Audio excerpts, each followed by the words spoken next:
Cartas pastorales y escritos por Monseñor Marcel Lefebvre. Escritos de 1968. La autoridad. Primera parte. La Iglesia es jerárquica y no democrática en el sentido en que la comunidad gozaría de una prioridad de fe y de autoridad sobre aquellos mismos a los que el Espíritu Santo ha puesto a la cabeza de su Iglesia. Pablo VI, 2 de febrero de 1968.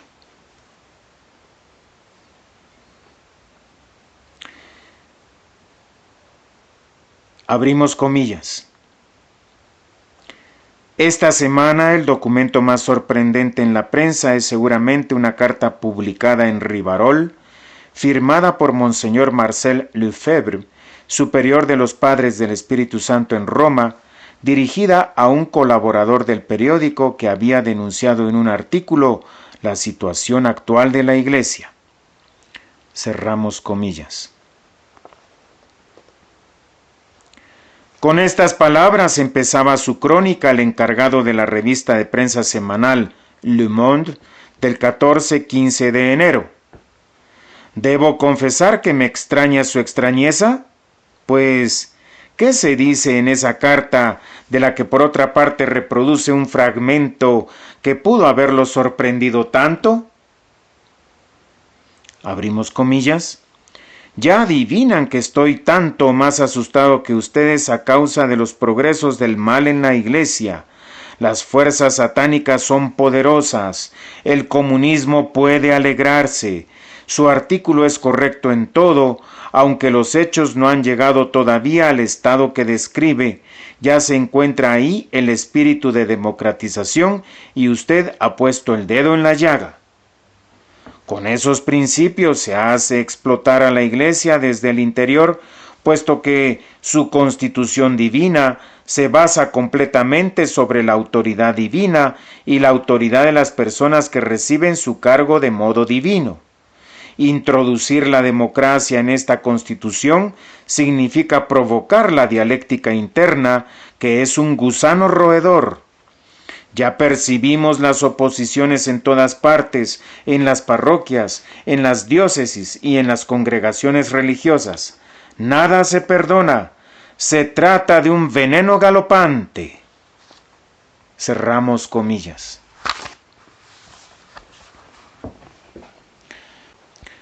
¿No nos ha advertido muchas veces el Santo Padre contra la interpretación errónea de algunas afirmaciones del Concilio sobre la dignidad de la persona humana, interpretación que llevaría a rechazar la autoridad y a despreciar la obediencia?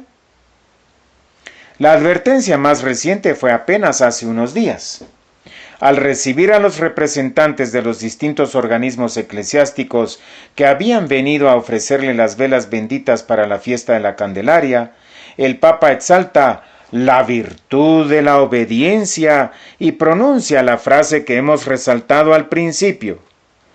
Son tantos los hechos que manifiestan las consecuencias de tales interpretaciones erróneas del concilio que justifican ampliamente los temores del Santo Padre. No estamos consternados por las sublevaciones abiertas de algunos grupos de acción católica contra sus obispos, de algunos seminaristas contra sus superiores, de algunos sacerdotes, religiosos y religiosas que manifiestan una actitud de desprecio por la autoridad y vuelven imposible su ejercicio. Al haberse convertido la dignidad humana y la exaltación de la conciencia personal en regla suprema de la moralidad, los carismas personales se convierten en un pretexto para reducir la autoridad a un principio de unidad sin poder alguno. ¿Cómo no reprochar esa fermentación, preludio de la rebelión y del libre examen, que fue la fuente de las grandes calamidades de los últimos siglos? Hoy más que nunca nos parece oportuno restablecer la verdadera noción de autoridad y, para ello, mostrar los beneficios que ha establecido la providencia en las dos sociedades de derecho divino que en este mundo ejercen una influencia primordial sobre cada individuo, la familia y la sociedad civil. Naturaleza de la autoridad. Resulta provechoso recordar que la autoridad es la causa formal de la sociedad. Por lo tanto, su naturaleza consiste en dirigir y orientar todo lo que contribuye para el fin de la sociedad, es decir, al bien común de todos los miembros. Como los miembros de una sociedad son inteligentes, la autoridad los conducirá, mediante directivas o leyes, a su fin común, cuidará su aplicación y sancionará a los que se oponen a ellas. El sujeto de la autoridad podrá ser designado de diversos modos, pero el poder que tenga tal sujeto, es decir, la facultad de dirigir a los demás seres humanos, no puede ser sino una participación a la autoridad de Dios. Como las sociedades son múltiples, los reglamentos sobre el ejercicio de la autoridad pueden ser diversos, pero nunca impedirán que ella tenga un origen divino. No hay potestad que no provenga de Dios, dice San Pablo en su epístola a los Romanos 13:1. No tendrías poder alguno sobre mí si no te hubiera sido dado de arriba. Juan 19:11, dijo nuestro Señor a Pilatos.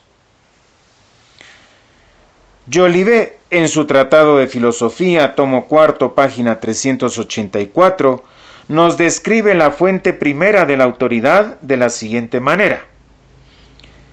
Solo Dios tiene derecho absoluto a mandar, porque tal derecho, que consiste en obligar a las voluntades, solo puede pertenecer al que da el ser y la vida. Por lo tanto, decimos que Dios es el derecho vivo, porque es el principio primero de todo lo que existe.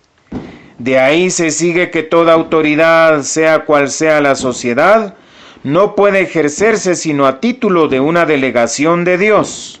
Todo jefe investido de un poder legítimo es representante de Dios. Hasta aquí la cita de Jolivet. Como la autoridad tiene por finalidad el bien común de los miembros, y como los mismos miembros desean obtener tal bien por su propia determinación, nunca debería haber fricción entre la autoridad y los miembros, pues quieren alcanzar el mismo fin. En sí, no debe de haber oposición entre el jefe y el súbdito, ni entre la autoridad y la libertad.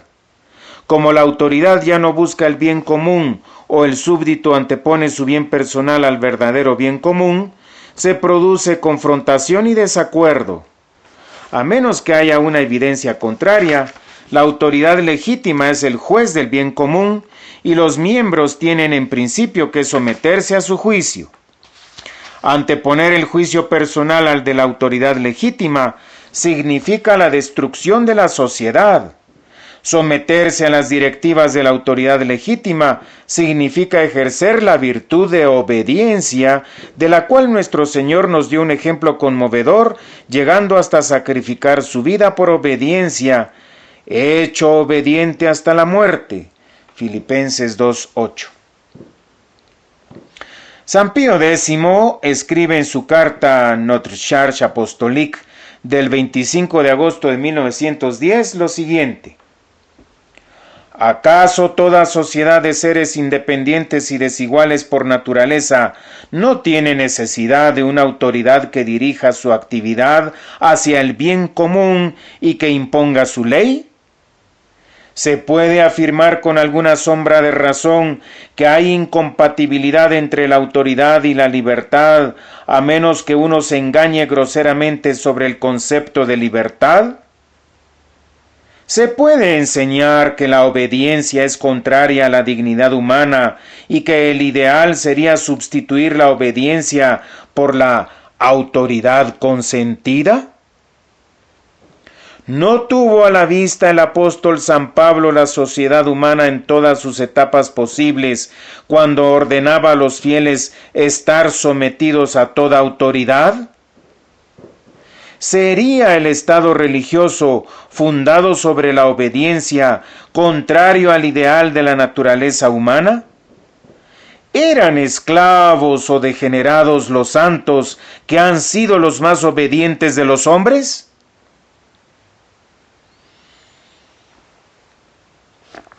Hasta aquí el Papa.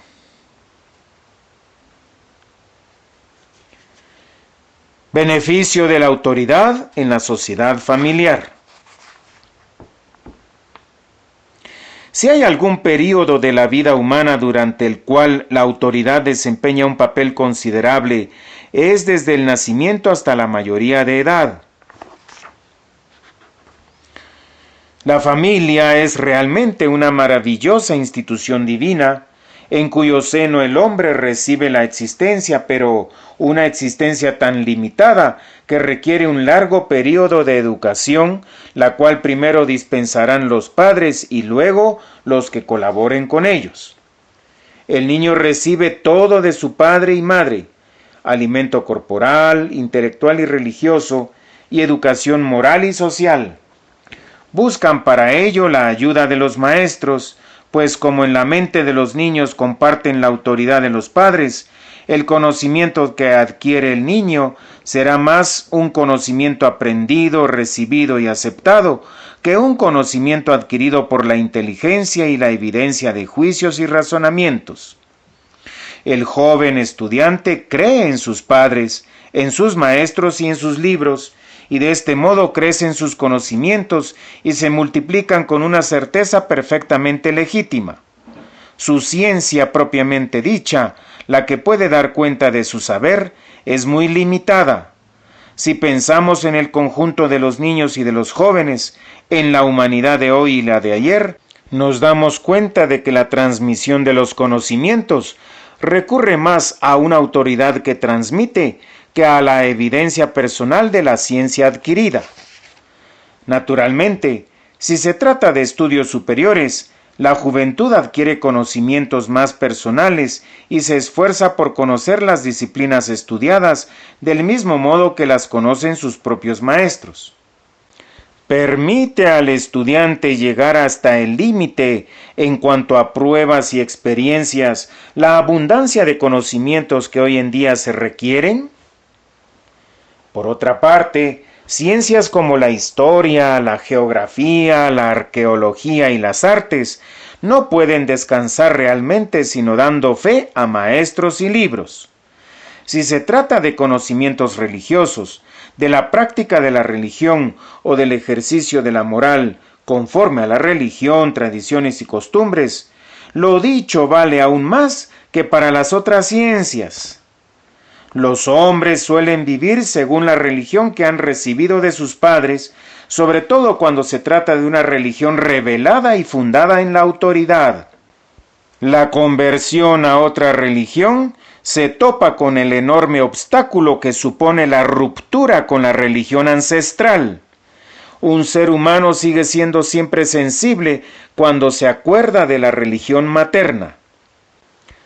¿Qué influencia tan considerable tiene en la vida humana la educación marcada por la familia y por el conjunto de maestros que completan la educación familiar?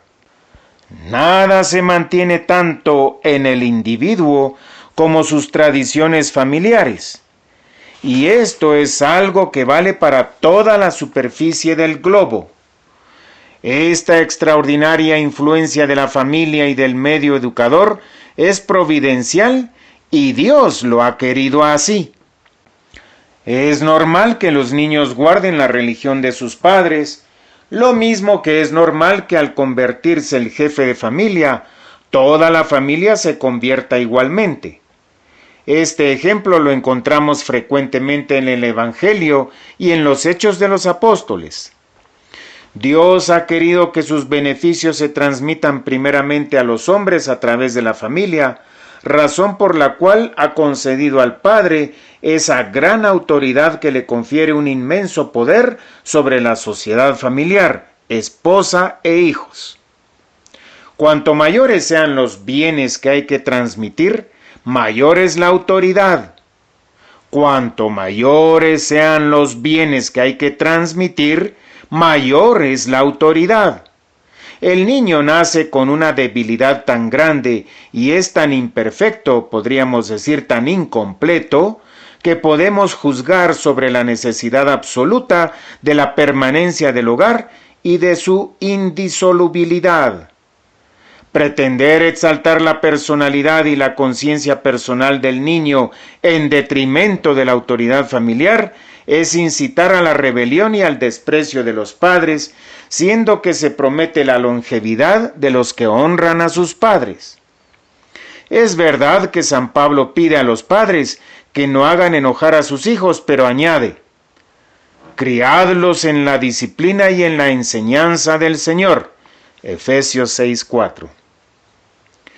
Pretender que es la sola verdad, por su propia fuerza y luz, la que debe indicar a los hombres la verdadera religión, es alejarse del camino que Dios ha establecido. En realidad, Dios ha previsto la transmisión por medio de los padres y testigos dignos de confianza para quienes los escuchan. Si se tuviera que entender la verdad religiosa para creer y convertirse, actualmente habría muy pocos cristianos.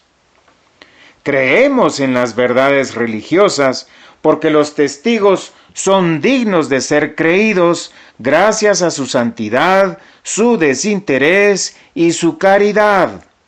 Creemos en la religión verdadera porque colma los deseos profundos de un alma humana recta, dándole particularmente una Madre Celestial, María, un Padre visible, el Papa, y un alimento divino, la Eucaristía.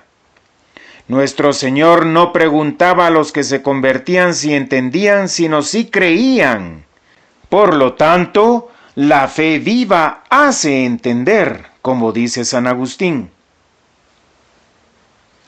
Es evidente que en el caso de la sociedad familiar, la caridad de Dios ha previsto que para el primer período de toda vida humana, los beneficios de la autoridad son inmensos e indispensables, y es el camino más seguro para una educación completa que prepara a la vida adulta en la sociedad y en la Iglesia. Es evidente que no estamos olvidando la ayuda considerable que ella proporciona a la familia, ayuda indispensable para la vida cristiana y la perfección humana. Después llega el momento en que la familia se eclipsa y deja el relevo a las dos sociedades, la sociedad civil y la Iglesia, pues es claro que el ser humano, habiendo recibido una educación, es incapaz de proseguir su vocación sin la ayuda de una y la otra.